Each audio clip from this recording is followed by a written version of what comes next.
porque nós vamos tentar aqui fazer, à luz do direito, repito, uma explicação do julgamento ocorrido hoje, terminado hoje, concluído hoje, com a cassação dos direitos políticos, isto é, a inelegibilidade do ex-presidente Bolsonaro por 8 anos, e eu acho que vale a pena refletir sobre as coisas que eu vou trazer aqui, repito, sem desinformação, sem fake news, sem nenhum tipo de deformação da verdade, porque deformar a verdade é matá-la.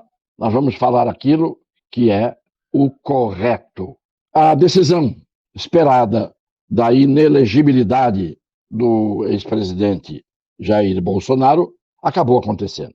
Com o relator velho de guerra, Benedito Gonçalves, abrindo o espetáculo e com os protagonistas que nós conhecemos e, no final, com o voto de encerramento do presidente do tribunal. A primeira consideração que eu quero fazer é que, vendo o voto do ministro presidente do tribunal, é lamentável contemplar a sua expressão fisionômica e ver que ela se revela a de uma pessoa, naquele instante, votando como presidente de um tribunal de forma odienta. O dicionário diz bem o que significa isso. Uma pessoa que demonstra ódio, uma pessoa que tem rancor. O voto de um ministro de um tribunal tem que ser um voto exarado de forma calma, tranquila, pacífica. Isto é uma revelação de isenção, tem que ser um voto desapaixonado e, quanto menos, desprovido de qualquer tipo de ódio ou ira. A expressão do ministro em seu voto, em vários momentos, é inequívoca. Esse é um comentário que, na verdade, nada tem a ver com o resultado do julgamento em si, embora, repita, um juiz isento, imparcial, justo, sem nenhum tipo de interesse no resultado da causa, por razões viscerais, por razões anímicas, por razões idiosincráticas, não importa. O juiz livre de sentimentos em relação ao julgamento é um juiz que julga com um semblante sereno. Podem examinar as imagens e vão ver que isso não aconteceu.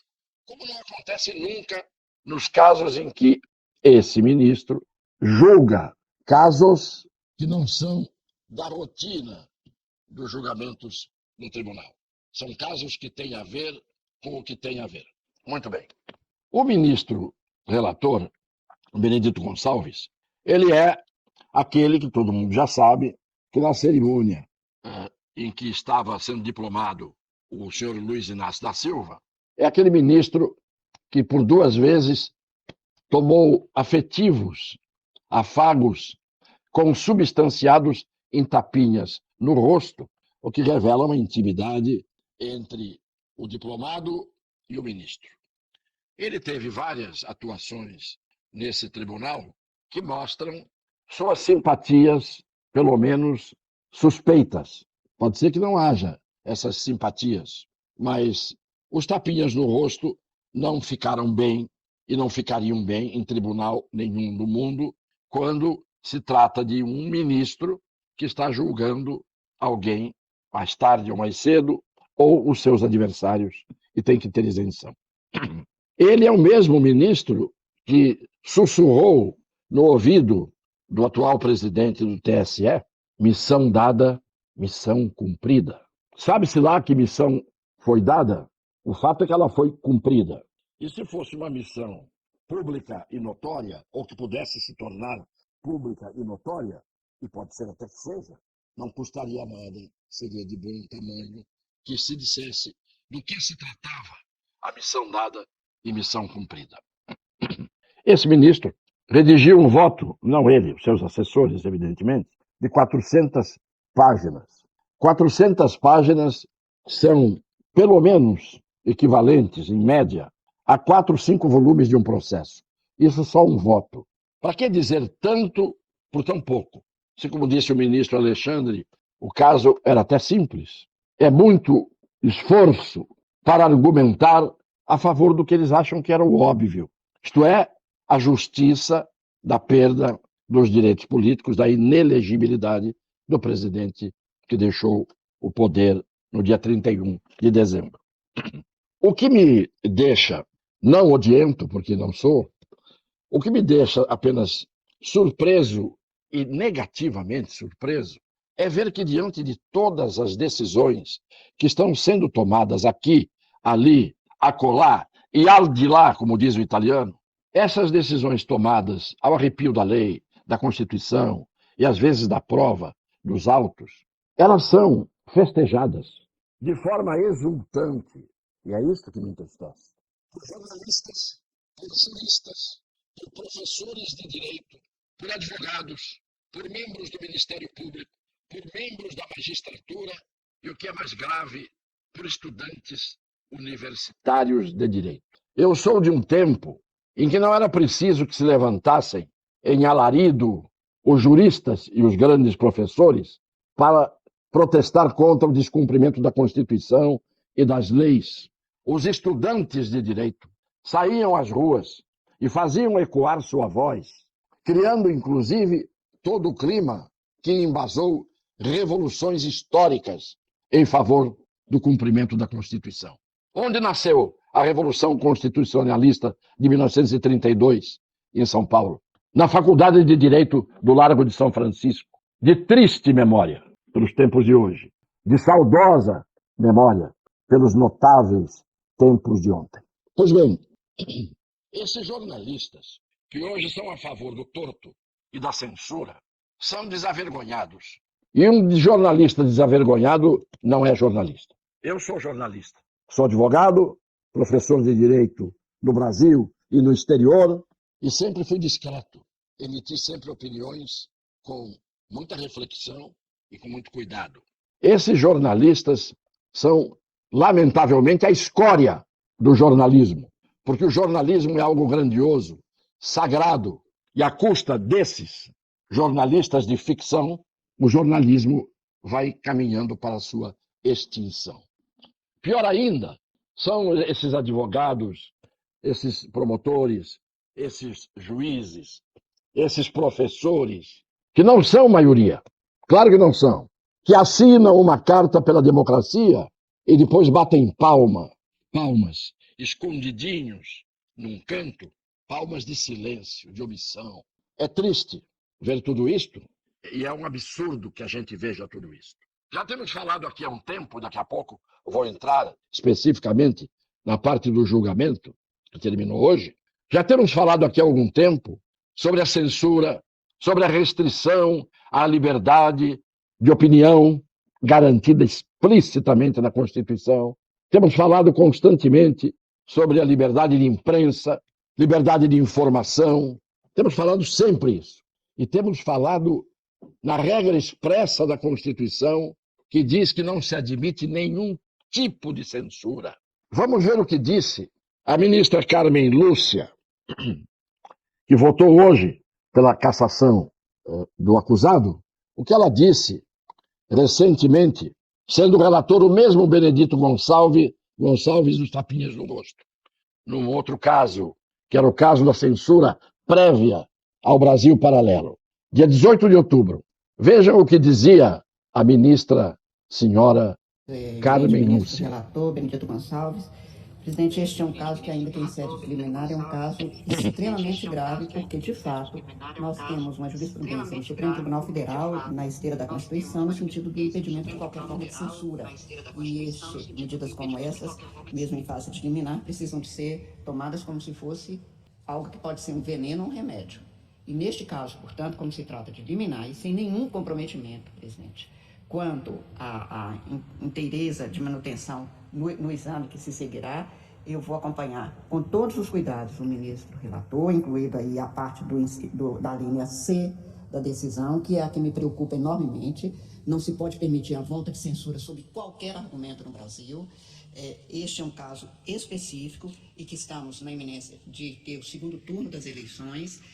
A proposta é a inibição até o dia 31 de outubro, exatamente o dia subsequente ao do segundo turno, para que não haja o comprometimento da lisura, da rigidez, da segurança do processo eleitoral e dos direitos do eleitor, mas eu vejo isso como uma situação excepcionalíssima e que se, de alguma forma, senhor presidente, especialmente o senhor ministro relator, que é o corregedor, isto se comprovar como desbordando para uma censura, deve ser imediatamente reformulada essa decisão no sentido de se acatar integralmente a Constituição e a garantia da liberdade de ausência de qualquer tipo de censura. Portanto, é em situação excepcionalíssima, com os limites aqui postos, que eu acompanho o relator, inclusive neste item C, mas com este cuidado de imaginar que se o relator, principalmente, que é quem dirige o processo, tiver qualquer tipo de informação no sentido de que isso desborda ou configura algum tipo de cerceamento à liberdade de expressão, precisa de ser reformado, inclusive eliminar.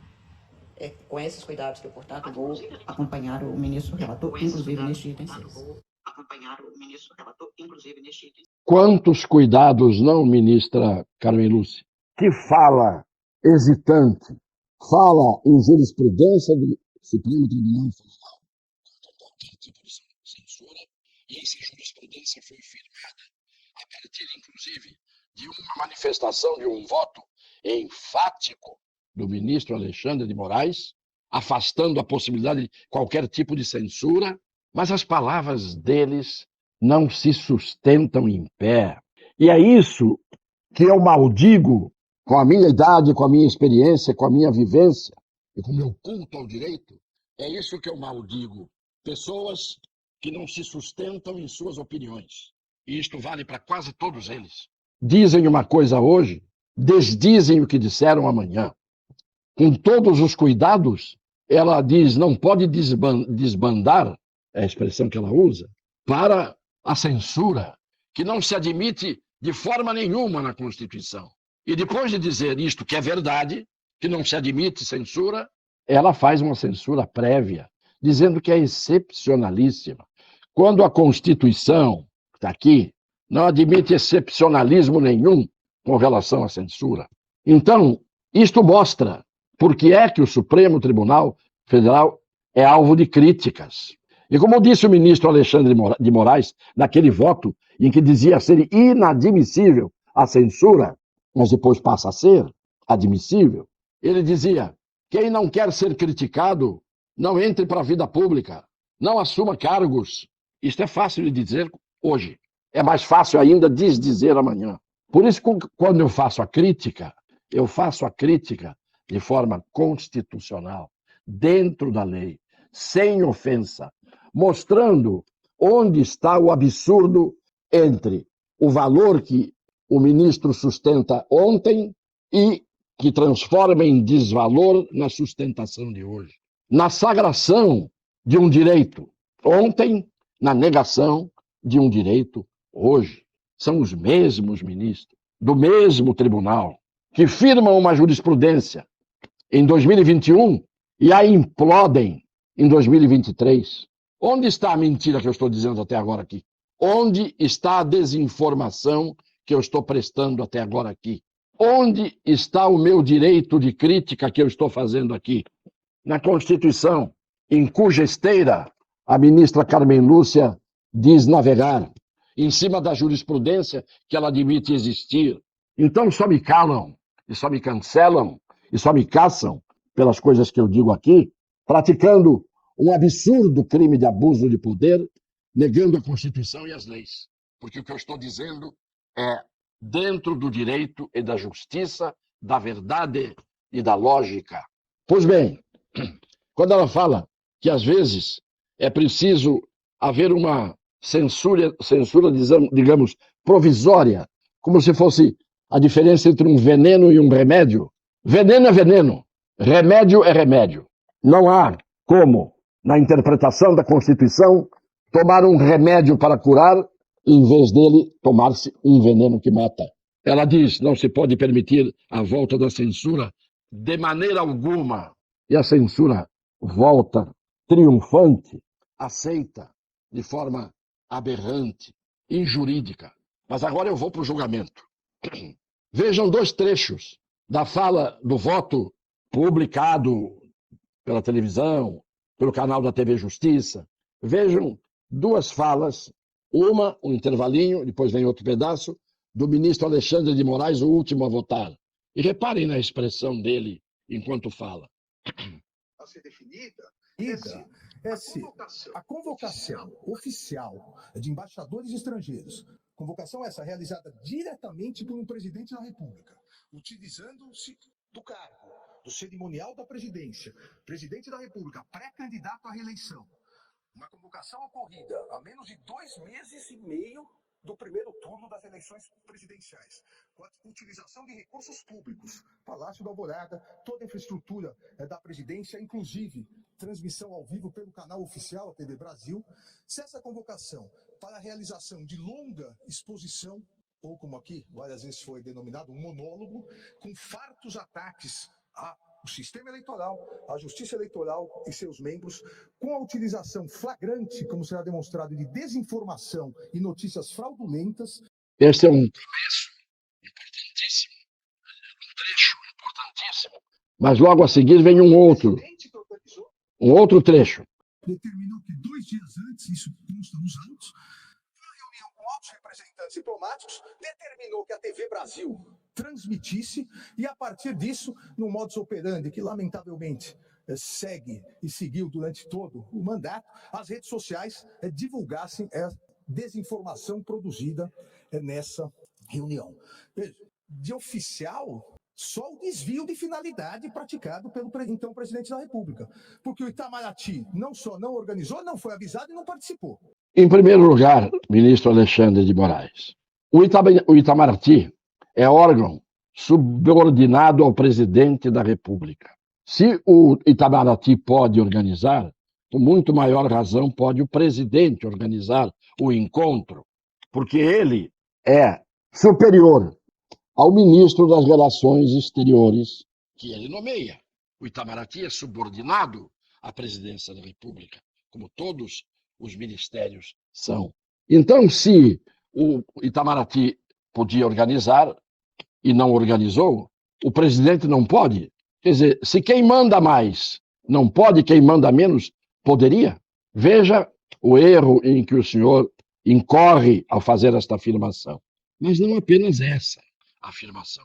Quando o senhor diz que o Palácio da Alvorada é um espaço público, é outro erro, equívoco que o senhor comete.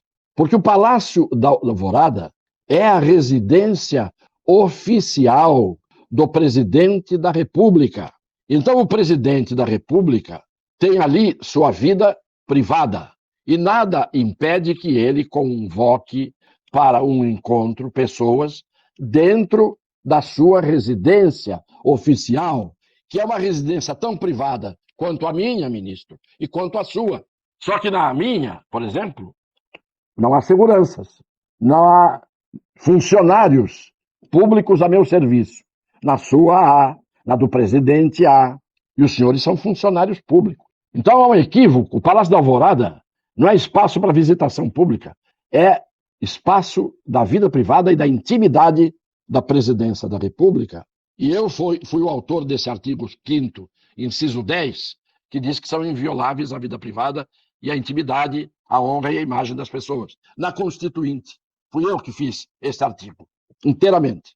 Agora, o presidente fez 2 coisas que o senhor não disse. Convidou o ministro Fachin, então presidente do TSE, para estar presente nesta reunião.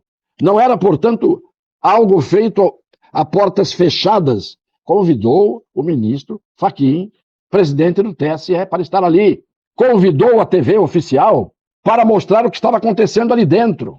Não seria algo clandestino.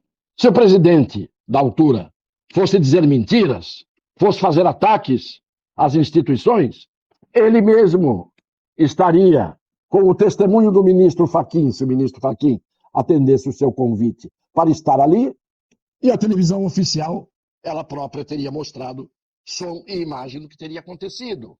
Será que os senhores não percebem? Todo o fato, apenas fatiam os fatos. Os fatos não podem ser espostijados, não podem ser fatiados, não podem ser fragmentados.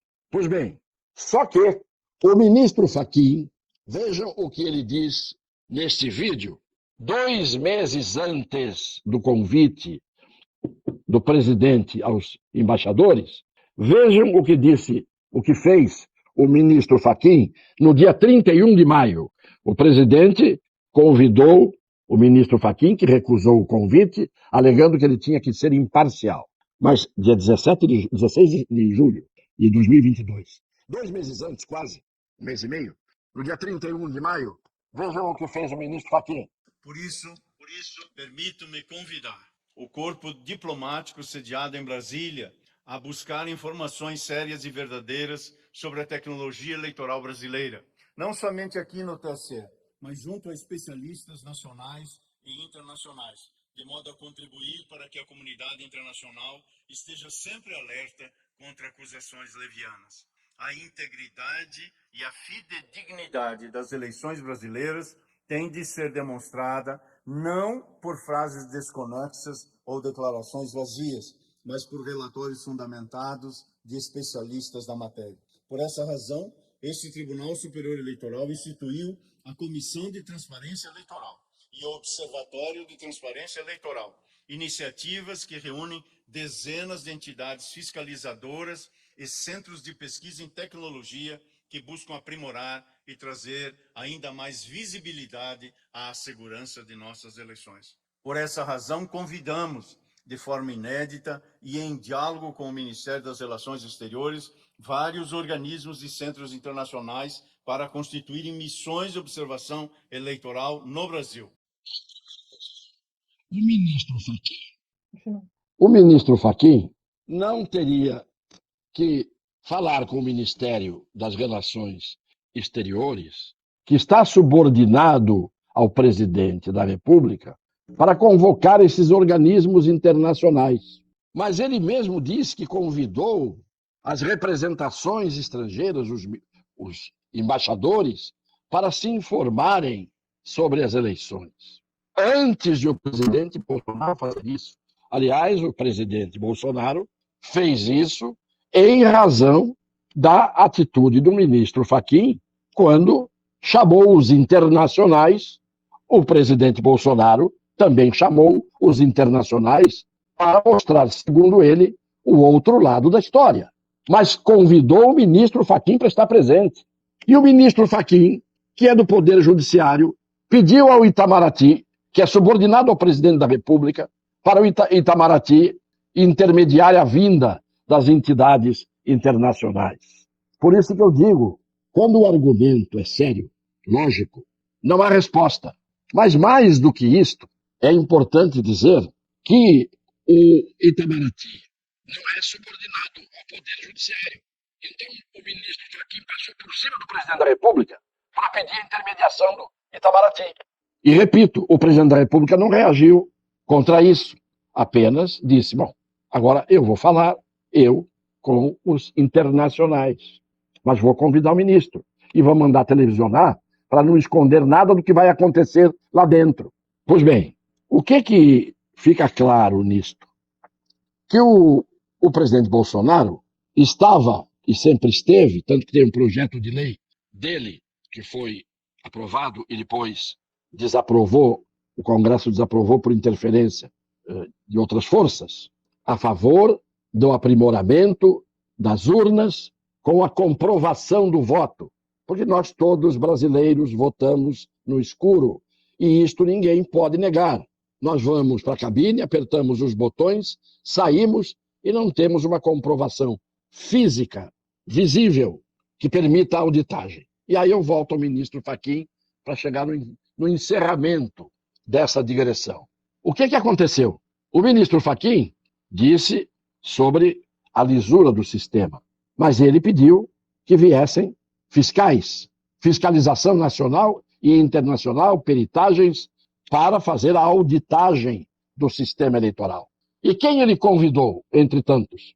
Convidou o Ministério da Defesa, vale dizer, técnicos das Forças Armadas, naquela altura, para fazerem exame sobre a segurança do sistema. E o que disseram? E nós apresentamos aqui, em lives, documentos oficiais, o que disseram os membros do Ministério da Defesa, os peritos? Não podemos afirmar que as urnas são seguramente auditáveis. Faltaram dados que nós pedimos e não vieram. E quando isto foi dito, aqueles que pediram a fiscalização do Ministério da Defesa ignoraram o Ministério da Defesa, quando o Ministério da Defesa, por seus técnicos abalizados, disseram que não havia possibilidade de afirmar que aquelas urnas garantiam a rigidez das eleições. Eu convido alguém para fiscalizar.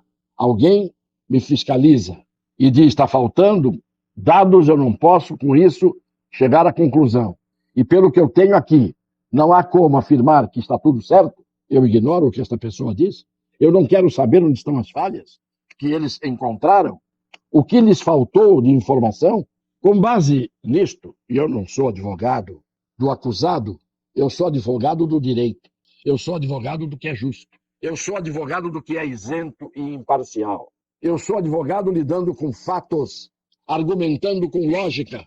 Eu sou jornalista querendo a melhor informação, recebê-la e passá-la adiante como a melhor informação. E isto eu sempre fiz. Ainda que boicotado, ainda que vetado, ainda que quase calado, neste país em que a liberdade de opinião e de ausência de censura são consagrados na Constituição, como disse a ministra Carmen Lúcia, mas, excepcionalmente, só um pouquinho pode. Preciso dizer mais alguma coisa? Sei que a live hoje foi mais longa, mas eu precisava dizer tudo isso. Eu terminei, e como sempre terminei, desafiando aos inimigos da verdade e do direito que consigam, e não conseguirão, forjar argumentos para desmentir e contestar tudo aquilo que eu falei aqui. Aqui não tem fake news, aqui não tem desinformação, aqui não tem ofensa pessoal a ninguém. Esta é a minha voz, que ainda está sendo ouvida por aqueles que estão tendo permissão de plataformas e de outras forças do sistema, porque o sistema é um conjunto organizado, coordenado de meios de ação e de ideias que tendem a um resultado.